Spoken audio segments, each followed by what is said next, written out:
హైదరాబాద్ శివార్లో చెర్లపల్లిలో భారీ డ్రగ్స్ తయారీ రాకెట్లో సంచలన విషయాలు బయటకొస్తున్నాయి.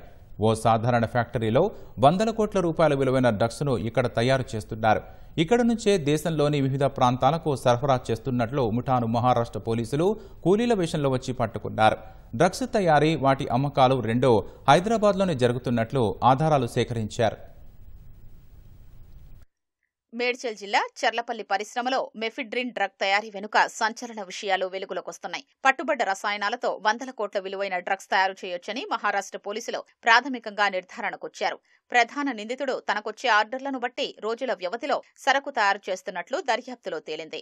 సరుకును ఎక్కువ రోజులు నిల్వ చేయకుండా 2-3 రోజుల్లోనే విక్రయిస్తున్నట్లు పోలీసులు గుర్తించారు. హైదరాబాద్లోని లకడీకాపుల్, నాచారం తదితర ప్రాంతాల్లో డెలివరీ చేస్తున్న సమయంలో సీసీ కెమెరా దృశ్యాల్ని పోలీసులు సేకరించారు. కిలో మెఫిడ్రిన్ విలువ మార్కెట్లో 1 కోటికి పైగా ఉండగా విజయ్ మాత్రం డ్రగ్స్ ముఠాలకు 50 లక్షలకు కిలో చొప్పున అమ్మేస్తున్నట్లు విచారణలో తేల్చారు. ఇక్కడ నుంచి దేశంలోని వివిధ రాష్ట్రాలకు సరఫరా అవుతున్నట్లు గుర్తించారు. చర్లపల్లిలోని వాగ్దేవి ల్యాబొరేటరీస్ లో సోదాల అనంతరం స్వాధీనం చేసుకున్న 35,500 లీటర్ల రసాయనం, 950 కిలోల పొడి, వివిధ పరికరాల్ని పోలీసులు లారీల్లో మహారాష్ట్రకు తీసుకెళ్లారు.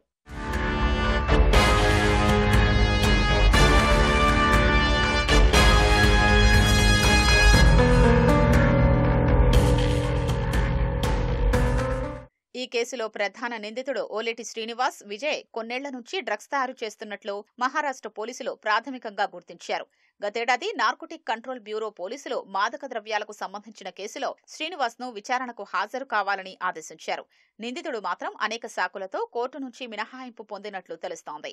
అప్పట్నుంచి మహారాష్ట్ర పోలీసులు ఇతనిపై నిఘా పెట్టారు. తాజాగా థానే జిల్లాలో మెఫిడ్రిన్తో బంగ్లాదేశీ మహిళ పట్టుబడ్డ కేసులో మరోసారి విజయ్ పేరు తెరపైకొచ్చింది.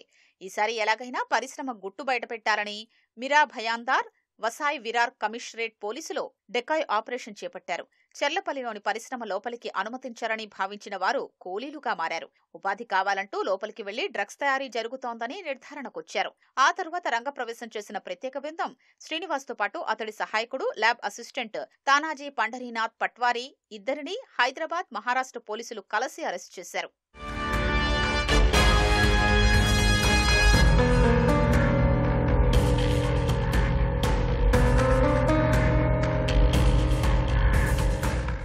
ఓలేటి శ్రీనివాస్ విజయ్ మాదక ద్రవ్యాల తయారీలో ఆరితేరాడు. యాక్టివ్ ఫార్మాస్యూటికల్ ఇంగ్రీడియంట్స్ తయారు చేస్తామని ప్రభుత్వం నుంచి అనుమతి తీసుకుని లోపల మాత్రం డ్రగ్స్ తయారు చేస్తున్నాడు. హైదరాబాద్లోని రామ్నగర్ కు చెందిన ఓలేటి శ్రీనివాస్ విజయ్ 2005లో రామ్నగర్ గుండులో అటెంటివ్ టెక్నాలజీస్ అనే వ్యాపారం ప్రారంభించాడు. 2015లో నాచారంలోని వాగ్దేవి ఇన్నో సైన్స్ పేరుతో కంపెనీ ప్రారంభించాడు. ఏడాది తర్వాత చర్లపల్లిలో వాగ్దేవి ల్యాబొరేటరీస్ పేరుతో మరో పరిశ్రమ పెట్టాడు. పరిశ్రమ గేటుకు బయటవైపు తాళం వేసి లోపల మెఫిడ్రిన్ తయారు చేసేవాడని పోలీసులు గుర్తించారు.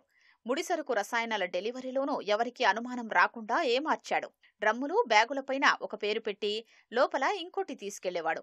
కొన్నిసార్లు ఢిల్లీ, ముంబైకి వెళ్లాడు. డ్రగ్స్ తయారీతో వచ్చిన సొమ్ముతో విజయ్ రామ్నగర్ గుండు, బోడుప్పల్లోని భవనాల్ని అద్దెకు తీసుకుని సూపర్ మార్కెట్లు ప్రారంభించాడు. నష్టాలు రావడంతో వాటిని మూసేశాడు. ప్రస్తుతం చర్లపల్లి, నాచారంలోని కంపెనీల్ని నడిపిస్తున్నాడు. రసాయనాల్ని వేడి చేయడానికి కట్టెల బండి మాత్రమే తరచూ లోపలికి వెళ్లేదని, అర్ధరాత్రి లోపలి నుంచి శబ్దాలు వచ్చేవని స్థానికులు చెప్పారు.